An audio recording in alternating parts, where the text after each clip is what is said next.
பர்திமேயு சுவிசேஷ ஊழியங்கள் வழங்கும் நற்செய்தி நேரம். தேவ செய்தி பாஸ்டர் ஆர். அகஸ்டின். இந்த நாளில் மறுபடியும் உங்கள் எல்லோரையும் இந்த தொலைக்காட்சி வழியாய் சந்திக்கவும், தேவனுடைய வார்த்தையை சொல்லவும், ஆண்டவர் ஒவ்வொரு நாளும் கொடுக்கிற சரீர சுகத்திற்காய், மனதிடத்திற்காய், நல்ல சூழ்நிலைக்காய் ஆண்டவருக்கு நன்றி செலுத்துகிறேன். காரணம், சுவிசேஷம் ஒவ்வொருவர் மேலும் விழுந்த கடமை, அதை சொல்லியே ஆக வேண்டும். அந்த பாக்கியத்தை கர்த்தர் கொடுத்ததற்காய் வானத்தையும் பூமியும் படைத்த தேவனாகிய கர்த்தருக்கு நன்றி செலுத்துகிறேன்.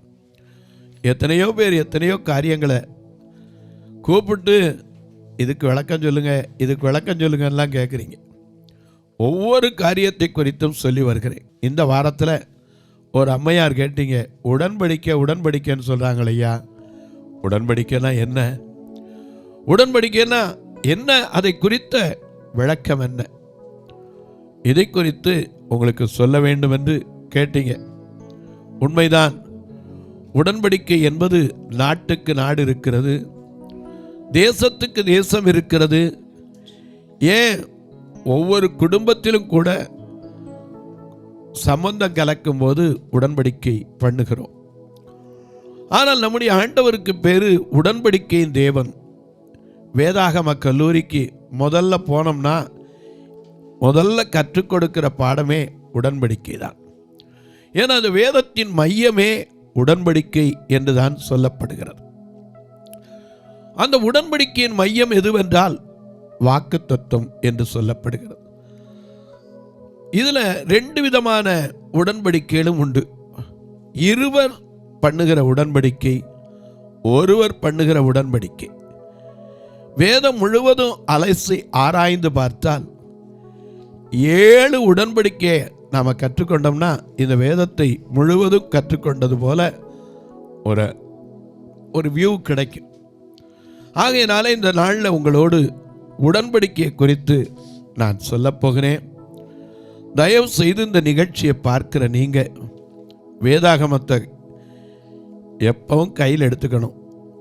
ஏன் தெரியுமா, நான் சொல்கிறது தப்பாக இருக்கா ரைட்டாக இருக்கா பார்க்கறதுக்காக நீங்கள் தான் நீதிபதி. தப்பாக சொன்னாலும் சொல்லுங்கள், ரைட்டாக சொன்னாலும் சொல்லுங்கள். ஆனால் உங்கள் வேதத்தை எடுக்காமல் இருந்துடாதீங்க. இப்போது உங்கள் வேத புஸ்தகத்தை எடுத்து எல்லாரும் ஒரு வசனத்தை திருப்ப போகிறீங்க. யாத்திராகமங்களின் புஸ்தகத்திலே 34ஆம் அதிகாரத்திலே 10வது வசனத்தை எல்லாரும் தேடி கையில் எடுப்பீங்களா? அப்படி எடுக்கிற வரைக்கும் எல்லாரும் சேர்ந்து அல்லேலூயா உம்மோடு இருப்பது தான் உள்ளத்தில் வாஞ்சையா, உம் சித்தம் செய்வது தான் இதயத்தின் ஏக்கமையா, உம்மோடு இருப்பது தான் உள்ளத்தில் வாஞ்சையா, உம் சித்தம் செய்வது தான் இதயத்தில் ஏக்கமையா. ஏசையா உம்மை தானே என் உள்ளே நிறுத்தியுள்ளே, ஏசையா உம்மை தானே என் உள்ளே நிறுத்தியுள்ளே, என்னோடு இருப்பது தான் உள்ளத்தில் வாஞ்சையா, உம் சித்தம் செய்வது தான் இதயத்தில் ஏக்கமையா.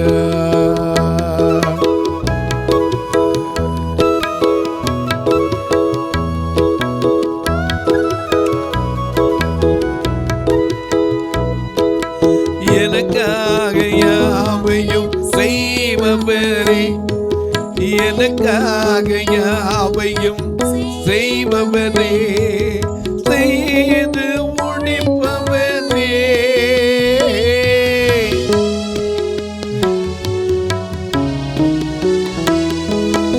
எனக்காக யாவையும் செய்பவரே, செய்து முடிப்பவரே. என் பாடல்கள், என் சுமைகள், என் பாடல்கள், உன் சுமைகள் உன் பாதத்தில் இறக்கி வைத்தேன்.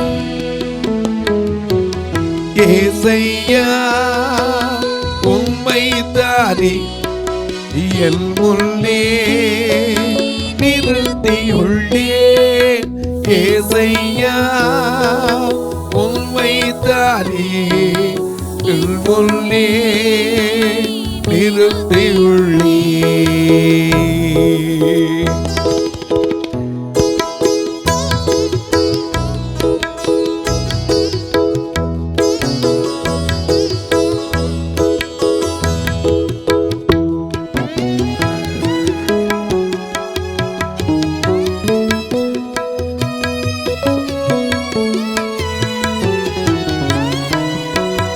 உம்மோடு இருப்பது தான் உள்ளத்தில் வாஞ்சையா, உம் சித்தம் செய்வது தான் இதயத்தில் ஏக்கமையா. உம்மோடு இருப்பது தான் உள்ளத்தில் வாஞ்சையா, உம் சித்தம் செய்வது தான் இதயத்தில் ஏக்கமையா. ஏசையா உம்மை தானே என் முன்னே நிறுத்தியுள்ளேன். ஏசையா உம்மை தானே என் முன்னே நிறுத்தியுள்ளேன். எல்லாம் எடுத்திருப்பீங்க. 2வது புஸ்தகம் யாத்திரையாகமத்திலே 34ஆம் அதிகாரத்திலே 10வது வசனத்தை வாசிக்க கேட்கிறேன். அதற்கு அவர் இதோ நான் ஒரு உடன்படிக்கை பண்ணுகிறேன், நான் ஒரு உடன்படிக்கை பண்ணுகிறேன். பூமி எங்கும், நல்ல கவனிங்க, பூமி எங்கும் எந்த ஜாதிகளிடத்திலும் செய்யப்படாத அதிசயங்களை உன் ஜனங்கள் எல்லாருக்கும் முன்பாக செய்வேன். உன்னோடே கூட இருக்கிற ஜனங்கள் எல்லாரும் கர்த்தருடைய செய்கையை காண்பார்கள். உன்னோடு கூட இருந்து நான் செய்யும் காரியம் பயங்கரமாயிருக்கும். ஆமென். யார்கிட்ட உடன்படிக்கை பண்றாரு? மோசே இடத்துல. ஏன் தெரியுமா? மோசே சோர்ந்து போன ஜனங்கள் வந்து உடன்படிக்கை அந்த சட்ட திட்டங்களை அவன் பெற்றுக்கொண்டு போவதற்கு முன்னே ஜனங்கள் தங்களை கெடுத்து கொண்டதினால மோசே தேவன் எழுதி கொடுத்த கற்பலகை எரிந்து உடைத்து விட்டான். மறுபடியும் அவர் எழுதி கொடுத்து அவனோடு உடன்படிக்கை பண்ணுகிறார். எப்பா, நான் உங்களோட ஒரு உடன்படிக்கை பண்ணுறேன். என்ன உடன்படிக்கை? பூமி எங்கும், இந்த பூமி இருக்க இதுவரைக்கும் எங்கேயும் எந்த ஜாதிகளுக்கும் செய்யப்படாத அதிசயங்களை நான் உன் ஜனத்துக்கு முன்பாக செய்ய போகிறேன். உன்னோடு கூட இருக்கிற ஜனங்கள் எல்லாரும் கர்த்தருடைய செயலை பார்ப்பாங்க. உன்னோடு இந்த நான் செய்கிற காரியம் பயங்கரமாயிருக்கும். எனக்கு அன்பானே, இத்தனையும் நம்ம தியானிக்கணும்னா நேரம் பத்தாது. அதனால் முதல்ல ஆண்டவர் சொல்கிற வார்த்தை என்ன? இதோ நான் உன்னோடு ஒரு உடன்படிக்கை பண்ணுகிறேன். வேதத்தில் உடன்படிக்கை என்பது எனக்கு நான் கல்லூரியில் படிக்கிற காலத்தில் முதல்ல போன உடனே கற்றுக் கொடுத்த ஒரு காரியம் இதுதான். வேதத்தை நல்லா புரிஞ்சுக்கணும்னா ஆதியாகமத்திலிருந்து வெளிப்படுத்தல் வரைக்கும் உடன்படிக்கைகள் தான் மையமாக இருக்கிறது. அந்த உடன்படிக்கைக்குள்ளே அடக்க மையம் எதுனா வாக்கு. இன்னைக்கு உடன்படிக்கை பண்ணும்போது ஒருத்தருக்கு ஒருத்தர் வாக்கு கொடுக்கிறோம், அதான் உடன்படிக்கை. இந்த உடன்படிக்கையில் 7 உடன்படிக்கைகளை வேதத்தில் பார்க்கலாம். ஒன்று ஆடமிக் கவனன்ட், ஆதாமோடு செய்த உடன்படிக்கை. நல்ல கவனிங்க, முதல் மனிதனான ஆதாமோடு செய்த உடன்படிக்கை. 2வது விசுவாசத்திலே வல்லவனான காணாத ஒன்றை குறித்து தேவ எச்சரிப்பை பெற்று பயபக்தி உள்ளவனாகி தன் குடும்பத்தை ரட்சிப்பதற்கென்று பேழையை உண்டு பண்ணின நோவாவிக் கவனன்ட். 3வது விசுவாசத்தின் தகப்பன். ஏன்னா நமக்கு சொன்னார், உங்கள் தகப்பனாகிய ஆபிரகாமையும் உங்களை பெற்ற தாயாகிய சாராளையும் நோக்கி பாருங்கள், நான் அவன் ஒருவனாயிருக்கையில் அவனை அழைத்து ஆசீர்வதித்து பெருக பண்ணினேன் என்று சொன்னாரே, அந்த நோக்கி பார்க்க வேண்டிய ஆபிரகாமனுடைய உடன்படிக்கை. முதல்ல யோசிச்சு பாருங்க. 1 ஆதாமோடு செய்த உடன்படிக்கை, 2வது நோவாவோடு செய்த உடன்படிக்கை, 3வது ஆபிரகாமோடு செய்த உடன்படிக்கை. அடுத்தாப்புல 4வது இஸ்ரவேலர்களோடு, அதாவது ஆண்டவரால் தெரிந்து கொள்ளப்பட்ட ஜனங்களோடு செய்த உடன்படிக்கை. 5வது தாவீதோடு செய்த உடன்படிக்கை. 6வது புது உடன்படிக்கை. 7வது நித்திய உடன்படிக்கை. நித்திய உடன்படிக்கை இன்னும் நமக்கு ஆகலை. ஏன்னா நம்ம மனவாட்டியா வேதம் சொல்லுது, வெளிப்படுத்தல் 19:7 ஆட்டுக்குட்டியானவருடைய நாம் சந்தோஷப்பட்டு களி கூர்ந்து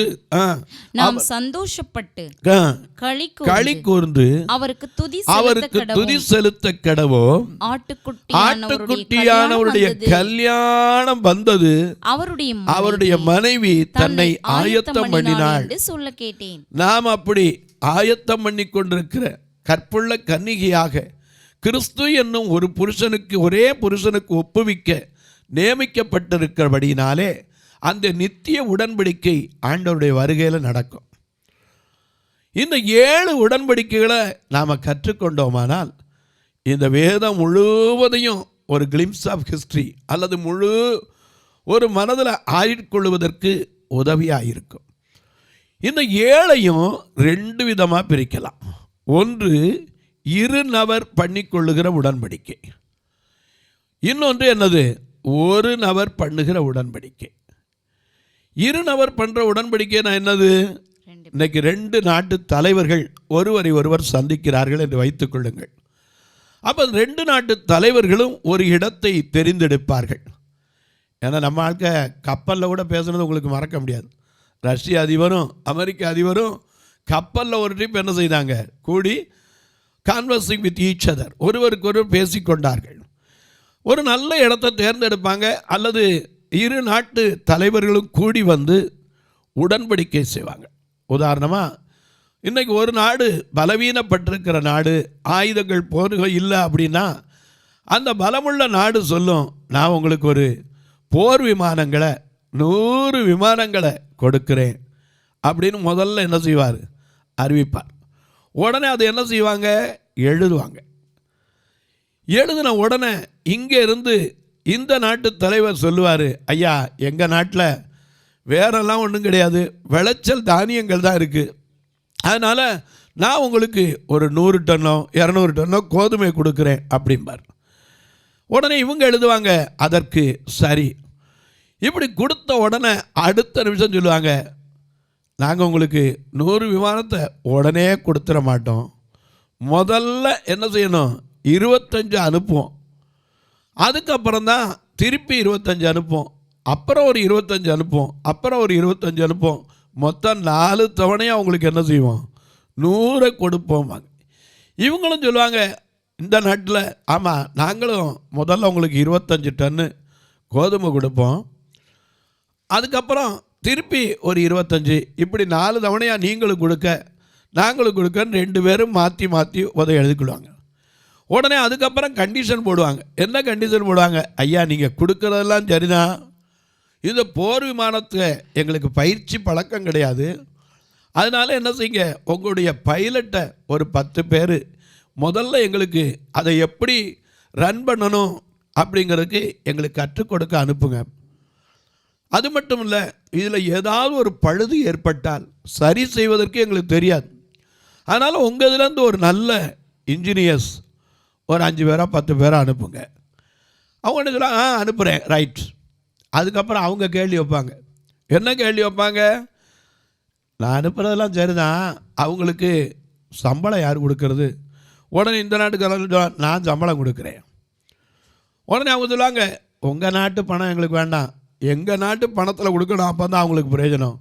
ஏன்னா அவங்க ஊருக்கு இங்கேருந்து கொடுத்து அனுப்பணும், இருக்கிற நாளில் குடும்பத்தை கவனிக்கணும், அதனால் எங்கள் நாட்டு பணத்தில் சரி ஐயா, அதான் இன்றைக்கி வெஸ்ட்டு மணி சேஞ்ச் இருக்கேன், அந்த மாதிரி கொடுத்துடலாம் அப்படின்னு பேசி கடைசியில் என்ன செய்வாங்க, இன்னொரு கண்டிஷன் போடுவாங்க. நீங்களும் நாங்களும் செய்து கொண்ட ஒப்பந்தத்தின்படி நீங்கள் நல்ல கோதுமையை கொடுக்கணும், ஃபஸ்ட் குவாலிட்டி கொடுக்கணும், நீங்களும் அதை போல் நல்ல உங்களுக்கு ஃப்ளைட்டை கொடுப்போம். அப்படி ஒருவேளை இதில் ஏதாவது மாற்றங்கள் இருந்தால் உடன்படிக்கை கேன்சல் பண்ணிடுவோம் அப்படின்னு 2 பேருமே சொல்லி எழுத்து பூர்வம் ஃபைலில் இந்த நாட்டினுடைய முத்திரை, அந்த நாட்டு தலைவருடைய கையெழுத்து, அது மாதிரி அந்த நாட்டினுடைய தலைவருடைய கையெழுத்து, முத்திரை எல்லாம் போட்டு 2 ஃபைல், இங்கேருந்து ஒரு ஃபைல், அங்கேருந்து ஒரு ஃபைல். இது இருவர் செய்கிற உடன்படிக்கை. நல்லா கவனிங்க, இருவர் செய்கிற உடன்படிக்கை திருமணத்தில் கூட செய்கிறோம். ஏன்னா ஆதியாகமம் 34ஆம் அதிகாரத்தில் ஏமோரும் சீகேமும் வந்து யார்கிட்ட கேட்குறாங்க? சிமியோன்ட்டு யாக்கோபிட்ட கேட்குறாங்க. என்ன கேட்குறாங்க? ஐயா நாங்கள் எவ்வளோ வேணாலும் உங்களுக்கு என்ன தாரோம்? பணம் தாரோம், பரிசம் தாரோம், எவ்வளோ பரிச பணம் வேணாலும் தாரோம், உங்கள் பெண்ணை மாட்டும் எங்களுக்கு என்ன செய்யுங்க, கொடுங்க. மணவீட்டாரும் கூட இன்றைக்கி கலந்து பேசுகிறோம். 2 மணவீட்டார் உட்கார்ந்து எங்கள் பொண்ணை உங்களுக்கு கொடுக்குறோம், எங்கள் பொண்ணு இவ்வளோ படிச்சிருக்கா, இன்னும் வேலை பார்க்குறான், அது மாதிரி பையன் எங்கள் பையன் இவ்வளோ படிச்சிருக்கான், இன்னும் வேலை பார்க்குறான். உடனே பெண் வீட்டார் சொல்லுவாங்க, நாங்கள் இவ்வளோ தர்றோம், உங்களுக்கு போதுமா? அவங்க இல்லை இதில் கொஞ்சம் கூட கொடுக்க. இப்படி 2 பேரும் பேசி, இது வந்து எழுதப்படுகிற ஒப்பந்தம் அல்ல, பேச்சுவார்த்தையிலே நடக்கிற ஒப்பந்தம். பேச்சுவார்த்தையிலே நடக்கிற ஒப்பந்தம். எனக்கு அன்பானவர்களே, ஆனால் நாட்டுக்கு நாடு உடன்படிக்கை செய்யும்போது 2 பேரும் எழுத்து பூர்வமாக என்ன செய்வாங்க, எழுதி இந்த நாட்டு தலைவர் கையொப்பமிட்ட அல்லது சீல் இட்ட ஃபைலை அங்கே கொடுப்பாங்க, அந்த நாட்டு தலைவர் கையெழுத்திட்டு சீலிட்ட அந்த ஃபைலை என்ன செய்வாங்க, இங்கே கொடுப்பாங்க. இது இருவர் செய்கிற உடன்படிக்கை. சில நேரத்தில் ஒருவர் செய்கிற உடன்படிக்கைனா என்ன யாமிங்க? ஒருவர் செய்கிற உடன்படிக்கைனா இப்போ இன்றைக்கி கொஞ்சம் எளிய நாடாக இருக்குது. அப்படி எளிய நாடாக இருந்தால் பலமுள்ள நாடுகள் என்ன செய்யும், ஒரு பஞ்ச காலத்தில் ஒரு அதிகமான அவங்களுக்கு முடக்கம், அதாவது பொருளாதாரத்தில் பலவீனப்பட்டிருக்கிற நாட்டுக்கு சொல்லுவாங்க, நாங்கள் உங்களுக்கு உங்கள் நாட்டை டெவலப் பண்ணிக்கிறதுக்காக உங்களுக்கு ஒரு குறிப்பிட்ட இவ்வளோ பணம் தர்றோம் அப்படின்னு சொல்லுவாங்க. ஆனால் அவங்ககிட்டருந்து எந்த இதுவும் வராது, ஒரே ஒரு ஃபைல் மட்டும்தான் அங்கே போகும். ஏன்னா இது உதவி இறக்கப்பட்டு செய்கிற உடன்படிக்கை. எனக்கு அன்பார்களே, இந்த இருவர் உடன்படிக்கையில் இன்னொரு காரியம் நடக்கும். என்ன தெரியுமா? நீங்கள் ஏதாவது கொடுத்துட்டு சொன்னபடி நடக்காமல் இருந்தால் எங்களுக்கு என்ன செய்யணும், பெனால்ட்டி கட்டணும். அதை மாதிரி அவங்ககிட்ட வந்து சொல்லுவாங்க, நீங்கள் அதே போல் தவறினாலும் பெனால்ட்டி கட்டணும். இருவர் செய்கிற உடன்படிக்கையும் அதுதான். ஒருவர் செய்கிற உடன்படிக்கை இறக்கப்பட்டு கொடுக்கறது ஒரே ஒரு ஃபைல் மட்டும்தான் நடமாடும். அதே போல் குடும்ப வாழ்க்கையில் செய்யப்படுகிற உடன்படிக்கை வேறு ஒன்றும் கிடையாது, எழுத்தெல்லாம் அங்கே இருக்காது. 2 பேரும் பேசியே என்ன செய்வாங்க, முடித்து கொள்வாங்க. என்னென்ன தாரேன், இவ்வளோ போடுறேன், இவ்வளோ பணம் கொடுக்குறேன். ஏன்னா அன்றைக்கி தான் சொல்கிறாங்கல்ல, நிச்சயதார்த்தம்னாலே என்னது, ஒருத்தருக்கு ஒருத்தர் என்ன பேசி முடிக்கிறதா நிச்சயார்த்தமாக இருக்குது.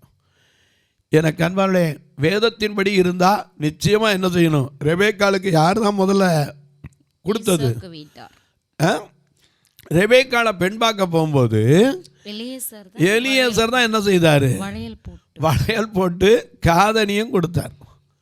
ஆனால் இன்னைக்கு எந்த வீட்டில் மாப்பிள்ளை வீட்டுக்காரன் வரும்போது வாங்கிட்டு வராங்க? எனக்கு அன்பாலே இருமனமும் இணைகிற ஒரு குடும்ப வாழ்க்கை, அதுவும் உடன்படிக்கை தான். இருவர் உடன்படிக்கைங்கிறது இதுலேயும் உண்டு. எப்படின்னா கல்யாணத்து அன்னைக்கு ஒரு போதகர் நிற்பார், ஜனங்களெல்லாம் கூடி நிற்பாங்க. ஏன்னா கல்யாணங்கிறது ஒரு தடவை தான் வாழ்க்கையில் நடக்கிறது. ஏன்னா ஆதியில் ஒரு கல்யாணம் இருந்துச்சு. என்ன கல்யாணம்? அழகா பாடினாங்களே, ஆதியிலே ஒரு கல்யாணம், ஏதேனிலே நடந்த கல்யாணம். ஆதியிலே ஒரு கல்யாணம், ஏதேனிலே நடந்த கல்யாணம். மண்ணாங்கட்டி மாப்பிள்ளை எலும்புல தான் பொண்ணு, மண்ணாங்கட்டி மாப்பிள்ளை எலும்புல தான் பொண்ணு. ஆதியிலே ஒரு கல்யாணம், ஏதேனிலே நடந்த கல்யாணம்.